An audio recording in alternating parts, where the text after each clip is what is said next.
Boker Tov, good morning, and welcome to today's Torah study session. Today is Monday, February 1st, after a brief break of a week. We had school holidays last week and spent time with the kids. Today we are learning.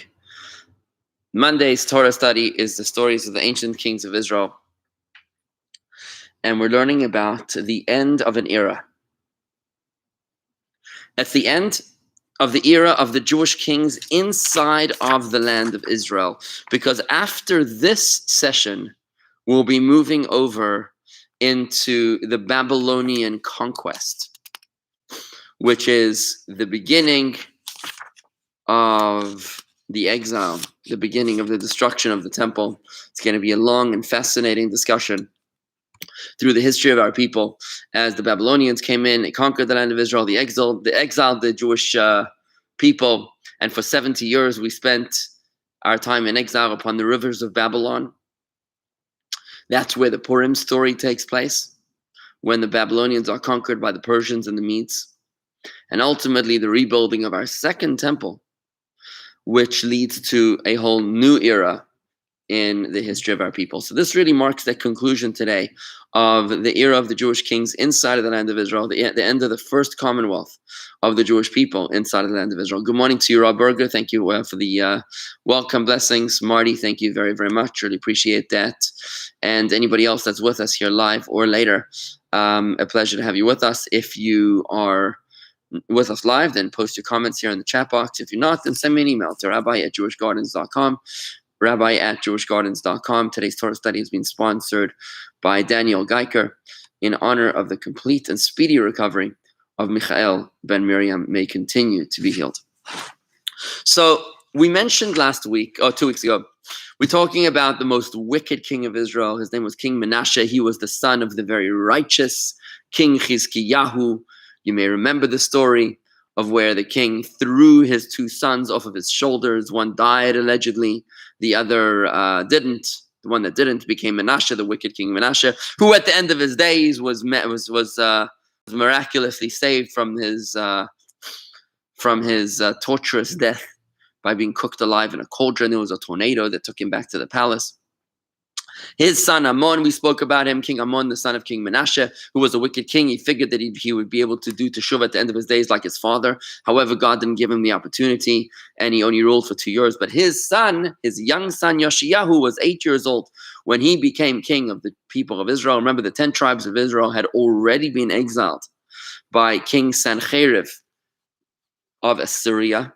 That happened in the days of Yoshiyahu, their great-grandfather.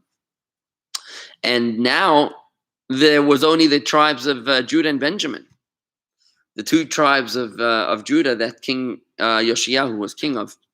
And that's where the setting of what we're talking about right now is taking place. Good morning, Ed Hockman. Good morning, Mickey. Toda rabba. I love you, Hebrew Mick.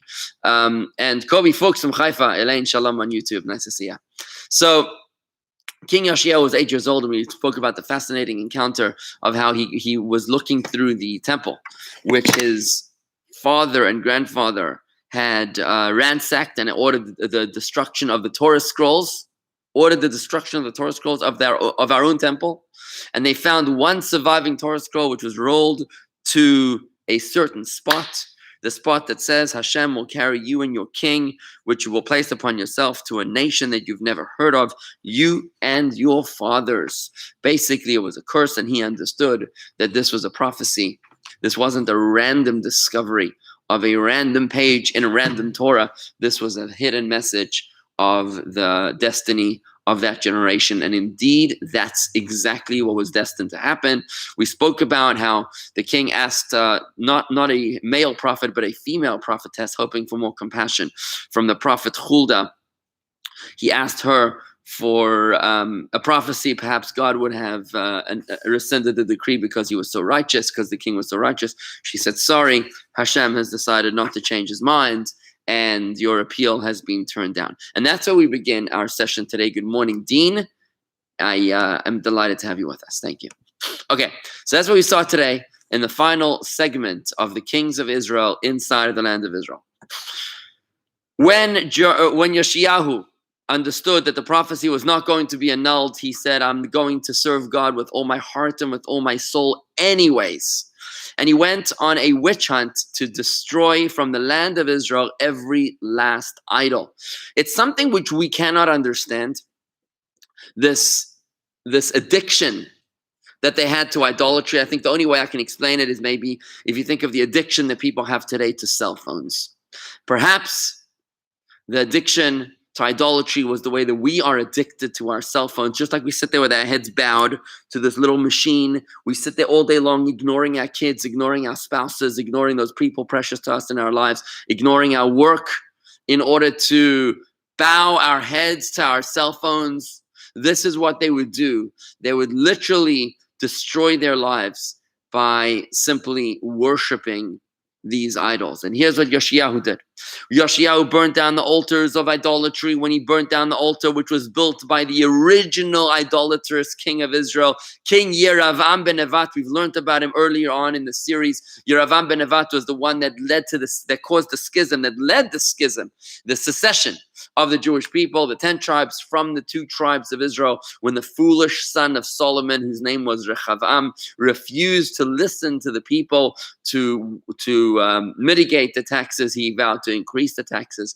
And that's why the 10 tribes led by Yeravam ben Nevat seceded from the tribes of Israel. They formed the kingdom of Israel, separate from the 2 tribes, the tribes of Judah. So Yeravam ben Nevat in his days, this incredible, massive Torah scholar, he became a massive idolater, and he worshipped idolatry upon an idol, at which time the prophet Iddo said to him that upon this altar, God is destined to burn the bones of men.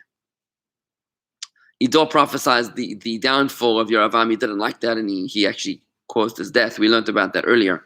But what happened was, Yoshiyahu now burns down, destroys the altar of Yeravam ben Nevat, fulfilling the words of the prophet Iddo, who prophesies to Yeravam ben Nevat that the king will eventually burn upon this altar the bones of human beings. At that time, Yoshiyahu noticed a strange grave. On the one side of the grave grew delicious herbs and spices, myrtles, which gave a delicious smell. On the other side of this grave, there were dry thorns. When the king asked who is buried in this spot, they said to him, there was a man of God, a holy man, a true prophet of God, who died along the way, and he was buried there. And they told him about a false prophet who commanded his sons to bury him inside of the grave of the righteous man of God. This probably would be referring to the prophet Iddo. If you remember the story of Iddo, he was tricked by the false prophets who told him that they had received the true prophecy from God to change his mission, and as a result of that, he died. We learned that story. If you want to find it, it's on youtube.com/Jewish Gardens. Again, youtube.com/Jewish Gardens. We'll find all of the earlier classes here of the stories of the ancient kings of Israel. God willing, soon we'll organize them into easy to navigate playlists. But what happened was that this prophet Iddo was buried together with the false prophet of God, who commanded his sons to bury him together with the righteous man, the man of God, Iddo. And that's why the one side was fragrant herbs, on the other side was dry thorns. And that's why the king Yoshiyahu commanded that they should not touch this grave while he was busy uprooting the graves of all the idol worshippers and having them burned. So he posthumously burned the bodies, or the leftover, the remains of all of the idol worshippers of the Jewish people. But this particular idol worshipper was buried together with the prophet of God. That one he commanded him not to touch. So in other words, this idol worshipper actually got what he wanted, which was to have some sort of a posthumous protection plan, an insurance plan that his body shouldn't be touched. And indeed, this is what happened. It's interesting that you see over here that there's something to be said about how your body is treated after you die. How one's body is treated after he dies has a very, very powerful impact upon their soul, upon their soul's journey we'll be learning a lot of this in our upcoming course, The Journey of the Soul. It's the JLI course starting this Thursday evening, session 1 of a 6-week seminar. It's called Journey of the Soul, and you can sign up to that course at jewishgardens.com/RSVP. That's jewishgardens.com/RSVP. I highly encourage you to join us for that course. It's an amazing course, an expose into what happens after we die, where we go, and the importance of all the details of the mourning and that connection to our loved ones and all of that interesting philosophy, which is, we'll put it together in one course, Journey of the Soul, starting this Thursday night. But just interesting that why did the king Yoshiyahu need to burn the bodies of the idol worshippers? Like, they were dead. What's the problem? Like, they're dead. They can't do any more damage. It's not that he needed to protect the people from them because they were now dead already. It was in order to redeem their souls by burning their bodies, by burning their remains. He was actually causing them some sort of a punishment upon this earth, which would absolve them from some punishment that they're experiencing up in heaven. We'll learn about this idea that a small hole in the body is a large gaping hole in the soul. So how the body is treated has a major impact on the soul above as well. And that's why it's so important to make sure that you're buried like a Jew and not cremated or in a mausoleum, God forbid, above ground, but buried under the ground like a Jew. And how you're treated after death. That when a person's cremated, it's considered a terrible punishment for that person. A terrible suffering for that person. We'll talk about that in the course, in the Journey of the Soul. I hope that you'll be able to join us in that course.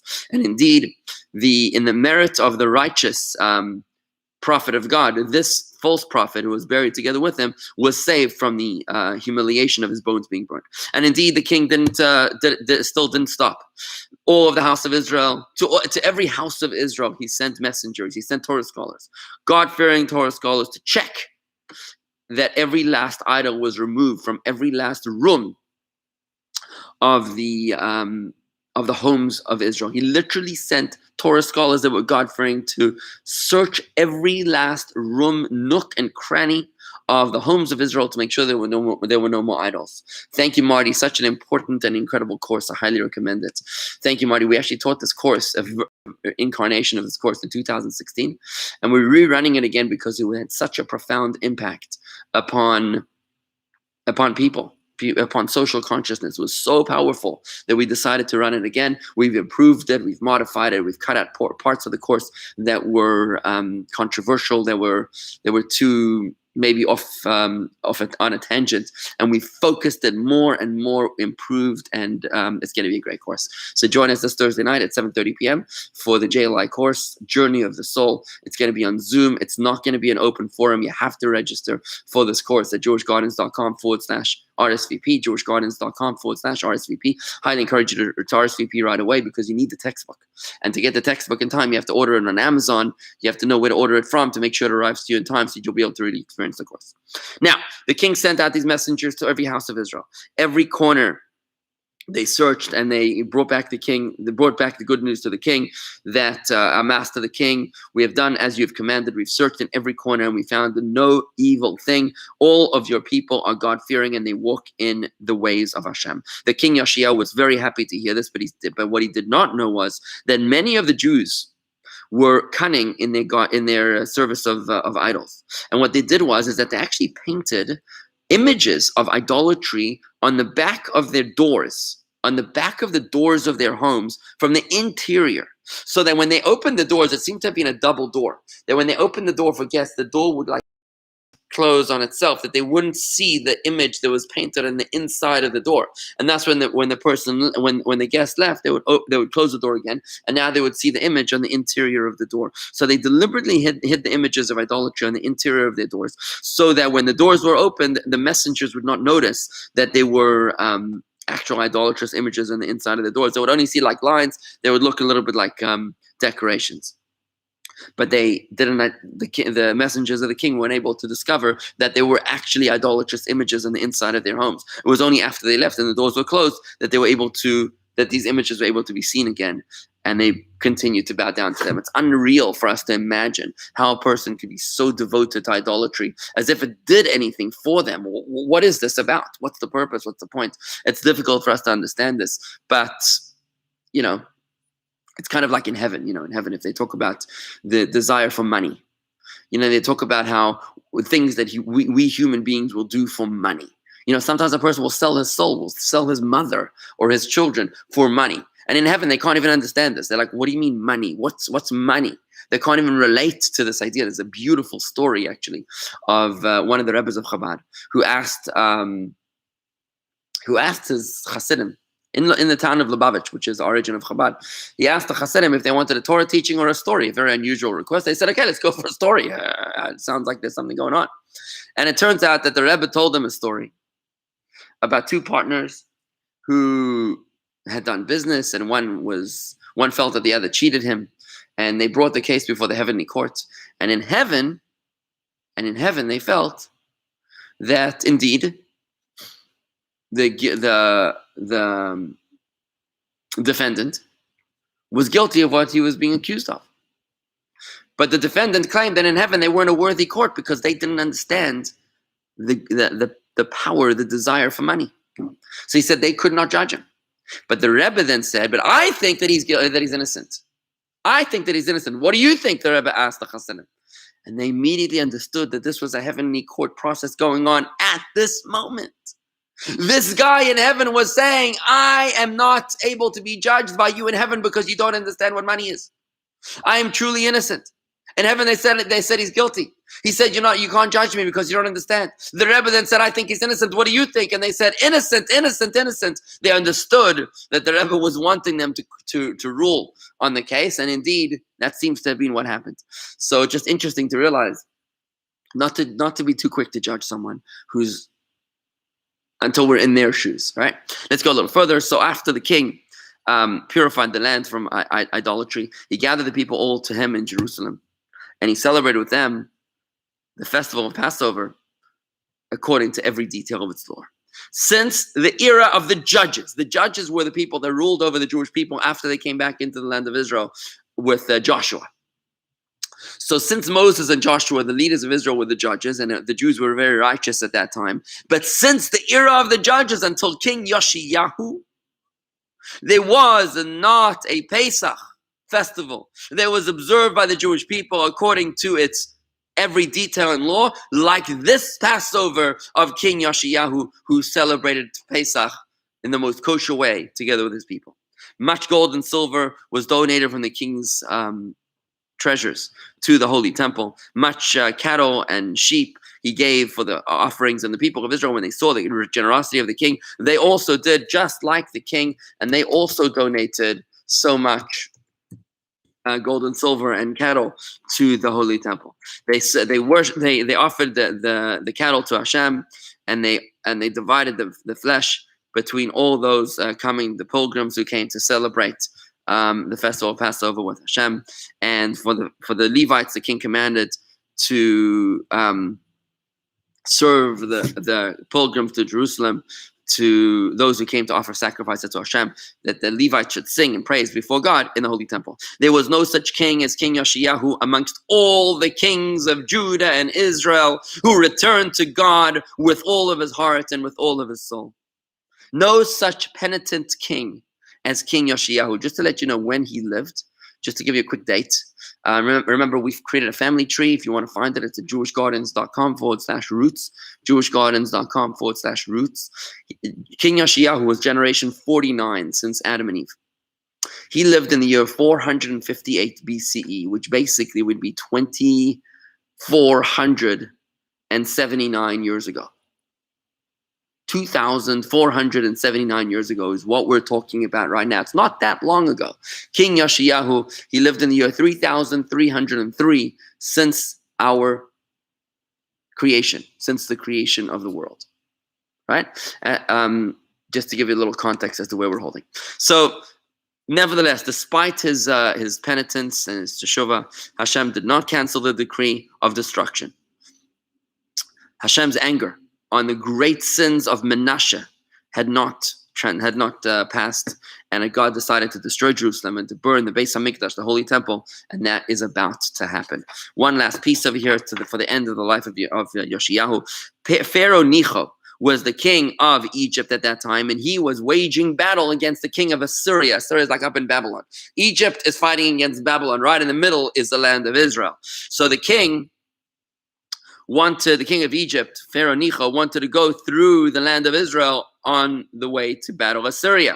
He therefore sent messengers. Pharaoh Necho sent messengers to Yoshiyahu, king of Jerusalem, and he asked, "I'd like to pass through your land. I do not want to fight against the Jews. I'm headed to Assyria. I'm asking you permission for a permit to pass through your land with my armies." King Yoshiyahu declined to give him the permit, declined to allow him to pass through the land. When the prophet Jeremiah heard about this, he hurried to the king and he said, "Please do not be angry with me, my master the king, that your decision is not worthy in my eyes, because I'm urging you to consider allowing Pharaoh Necho to pass through the land of Israel, because I know from my Rebbe, Yoshiyahu, Isaiah, who was the grandfather of King Manasseh, who was murdered by his grandson Manasseh. We learned about that story. I learned from my teacher Isaiah the prophet that this King Pharaoh Necho will not wage battle against you, the king of Israel. He's only asking to pass through the land." The king refused to listen to the prophet Jeremiah, and he said, you may have heard this from the prophet Yoshiyahu, Isaiah. However, I know that Moshe Rabbeinu, Moses, the master of all the prophets, even the master of Isaiah, already told us in the Torah that a curse is when a sword shall pass through your land. So the blessing is that the sword shall not pass through your land. Therefore, I do not want to allow this to happen. Even an army which is not coming to wage battle against me, but if it's armed with weapons of war, shall not be allowed to pass through our land. If the king Pharaoh Necho is angry at me for not allowing his armies to pass through my land, if he will wage battle against us, the kingdom of Judah, I have no fear. I will go out to battle against him, because Hashem will put him into my hands. Now, how did the king have the trust in God to say this? Because he figured that all of his people were righteous. He knew that they had celebrated a Passover like no one had celebrated in hundreds of years in terms of its meticulous observance of Hashem's law. He knew that the people had completely eradicated all idolatry from the land, and he knew that God would have been loving of them. He also knew, remember that Torah scroll that he found when he was 8 years old? It said that you were going to be conquered by a nation that you nor your fathers have ever heard of. He's like, Egypt, we know exactly who Egypt is. There's no way that Egypt will be the fulfillment of the prophecy of Huldah, the prophecy of destruction of the land of Israel. We know this nation of Egypt. Egypt has no power over us. But what Yoshiyahu did not know was that there were still many people of Israel who were still bowing down to idols and were serving idolatry as we described in the back of their doors. And therefore they were not worthy that the blessing of Moses will descend upon them. They were not worthy of victory. Therefore, when Pharaoh Necho rose up against Yehuda, against the kingdom of Judah, to battle against them after he was insulted by the king's refusal to allow him and his armies to pass through the land, King Pharaoh Necho easily was victorious over Judah, over King Yoshiyahu. 300 arrows were shot into the body of King Yoshiyahu until his body became full of holes like a sieve. Before he died with great suffering, the prophet Jeremiah saw him and heard him whisper the following words. When he leaned his ear to his body, to his mouth, he heard the following words coming out of the righteous King Yoshiyahu, who said with his final strength, he said, Tzadik Hashem b'chol drachav, God is righteous in all of his ways. To his words in the hands of the prophet, I did not listen. I should have listened to the prophet Jeremiah to avoid this unnecessary war. I should never have angered the king of Egypt, and now I deserve my punishment. All the people mourned the passing of the king who was so righteous and so good. Even the 10 tribes of Israel loved him. Now remember, this is very interesting. The 10 tribes of Israel who had been exiled 4 generations earlier. Amon, Menashe, Chizkiyahu, 4 generations earlier. The people of the kingdom of Israel, the 10 tribes of Israel, who had already been exiled, they also loved him. Where did they fit into this picture? That's because many of them were returned to the land of Israel by King Yoshiyahu. This king who, by the way, hid, we learned about this 2 weeks ago, he prepared for the destruction of the temple by hiding many of the holy items in the holy temple, to the point that there was no Ark of the Covenant in the second temple because it was hidden. Where was it hidden? I mentioned 2 weeks ago that perhaps it was hidden in Ethiopia, where there's a Google search that claims that there's a church which houses the law of Moses. And I heard this week, I was reading some headlines, that there was some sort of a war going on in Ethiopia where 700 people were killed protecting the church of the holy law of Moses. Could it be that these Muslim rebels or something were seeking out the Ark of the Covenant? Could there be an Indiana Jones moment over here?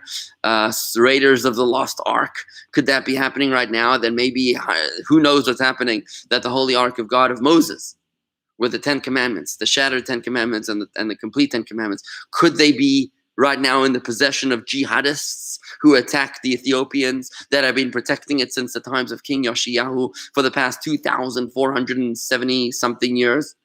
Could it be that right now, as we speak, there's some sort of a plague going on in Ethiopia?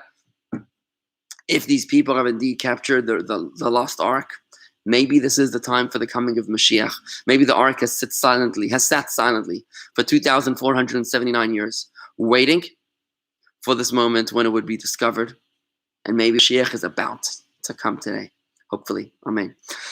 Many people of the 10 lost tribes of Israel, King Yoshiyahu returned back to the land of Israel. That's why today we are not only remnants of the tribes of Judah and Benjamin, but there are also remnants of the other 10 tribes of Israel amongst us, because he brought them back. Some of them. The people loved him, and they eulogized him with great distress and suffering and sadness and crying. Even the prophet Jeremiah also mourned his death of this righteous king, and he said about him, Ruach Hapeinu Mashiach Hashem. This is the final words of the prophet Jeremiah in the book of Eicha Lamentations, which is the book that documents the destruction of our temple, which is the next chapter in the series. He speaks about Ruach Hapeinu Mashiach Hashem, that the spirit of our nose, of our nostrils, is the Mashiach, the anointed one of God, who was punished because of the sins of others. And that is the story of King Yoshiyahu, the end of a righteous and great king of Israel, who led his people to righteousness more than any other king of Israel in the history of our people, who was such a Baal Teshuvah, such a penitent. I'd like to conclude today by saying a mishaberach, for the people that are ill, especially a mishaberach for today's sponsor, Michael Ben Miriam. If you would like to add, to mention the name of anyone else that is ill while we pause for the blessing, that would be great. Misha Beirach Avatino, Abraham, Yitzchak, Yaakov, may you bless our forefathers, Abraham, Isaac, and Jacob, and Moshe, Aaron, David, Shlomo, Moses, Aaron, David, and Solomon. Uyirapes, Rabbi Michael, Ben Miriam, Bavur, Shabli Neder, Bavur, Daniel, Ben Manya, Nasan bli neder, letzedaka ba'avura, b'schar zakadosh baruch hu imal rachamim aleha, alav, le'achlimo, yolarapoisoi, le'achziko, le'achyeisoi, v'yishlach le meheder ufo shlema min hashamayim, l'ramach yiboro v'shasegidov, v'seich sharchid Yisrael, l'rufos ha'nefesh, l'rufos ha'guf, and imar remain.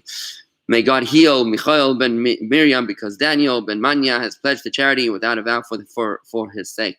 In this merit, may the Holy and Blessed be He be filled with mercy for him, to restore him to health, to cure him, to strengthen him, and to invigorate him. And may Hashem hasten to send him from heaven a complete recovery to his 248 bodily parts and 365 veins. Amongst the other sick people of Israel, a healing of the spirit and healing of the body. And let us say, Amen. Dan, great to see that you're there. Today is Monday, folks.